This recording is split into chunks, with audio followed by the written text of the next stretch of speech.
Otep à tous, bien-aimés frères et sœurs. Monsieur Donald Trump décide d'augmenter encore les taxes pour les pays européens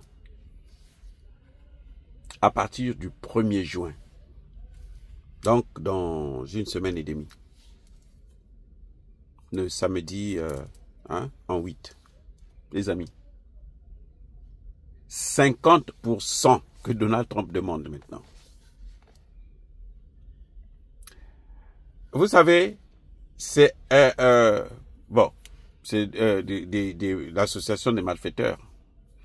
Vous avez déjà vu là où, c'est très rare, ça c'est en Afrique seulement qu'on voit ça, là où des singes se partagent le butin.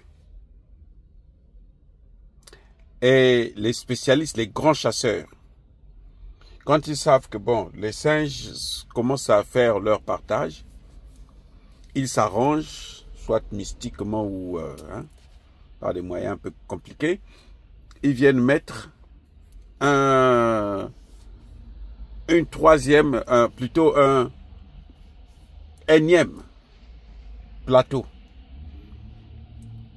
Et donc, quand ils se partagent, c'est une anecdote, quand ils se partagent leur butin là, ils mettent partout, et puis chacun prend un plateau. En fait, c'est des feuilles qu'on met. Chacun prend sa feuille avec sa quantité de poissons qu'ils ont pu pêcher. Et puis à la fin, on se rend compte qu'il y a un poisson qui reste, un plateau de poissons qui reste. Vous savez ce qui va se passer? Les singes là vont se battre. Et ça va être la loi de la jungle maintenant.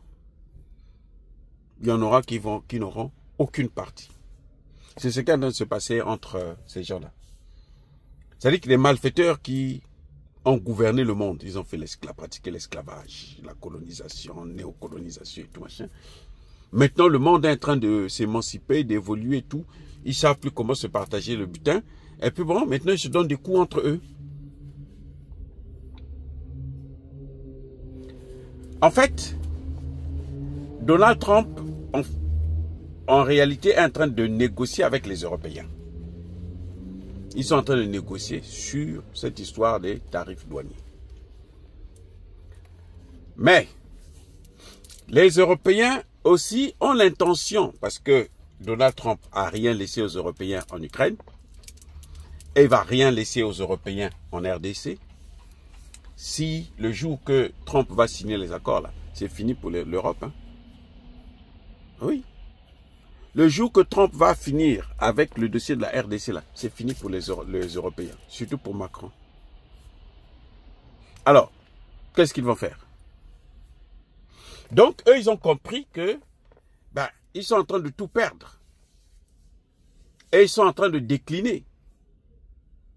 Plus rapidement que les Américains, parce que l'Amérique aussi est en déclin. Mais l'Europe, c'est pire, c'est plus rapide. Alors, qu'est-ce qu'il faut? Ursula von der Leyen, qui n'a jamais pu piffrer Trump parce que Trump a dit qu'il ne la connaît pas, il n'a même pas son numéro de téléphone, il ne veut pas parler avec elle, il ne veut pas la rencontrer. Elle lance le message aux Européens de ne plus acheter le pétrole américain. Voilà le vrai problème. On vous dit que, bon, les négociations, Trump dit que les négociations n'avancent pas. C'est vrai. Mais les négociations n'avancent pas. En fait, le problème, c'est que les Européens veulent maintenant laisser le pétrole américain. Le pétrole américain, les Européens achètent ça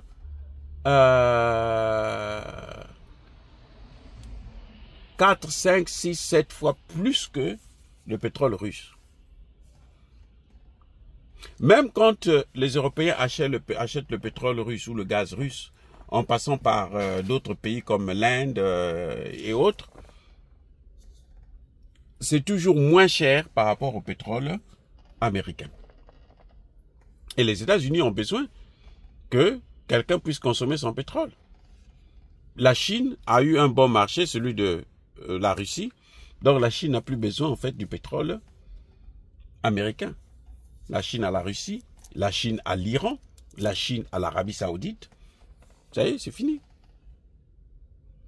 Donc maintenant, entre les Européens se disent, nous, on va punir aussi les Américains. Parce qu'ils ont osé augmenter nos taxes à 10%. Donc les 90 jours là, ça n'avance pas. Et maintenant, Trump se fâche. Il augmente les taxes. La réalité, c'est le pétrole et le gaz américain. Le gaz de schiste là, c'est celui qui coûte très cher et très polluant. Les Américains doivent écouler ça. Parce que c'est ce qui leur apporte de l'argent. Et les Européens sont devenus leurs premiers clients. Avant, c'était la Chine. La Chine a fermé la porte depuis que la guerre commerciale lancée par Trump a commencé. Et ça devient coutou. Pes imboa kumang. C'est incroyable, les amis. Voilà le problème. Et c'est pour ça que Donald Trump, pour les intimider, pour les pousser à signer un accord le plus rapidement possible à son avantage, il décide donc d'augmenter les taxes. Ne soyez pas surpris que l'accord puisse être signé avant le 1er juin. Et que les États-Unis puissent encore baiser la gueule des Européens. Soyez bénis.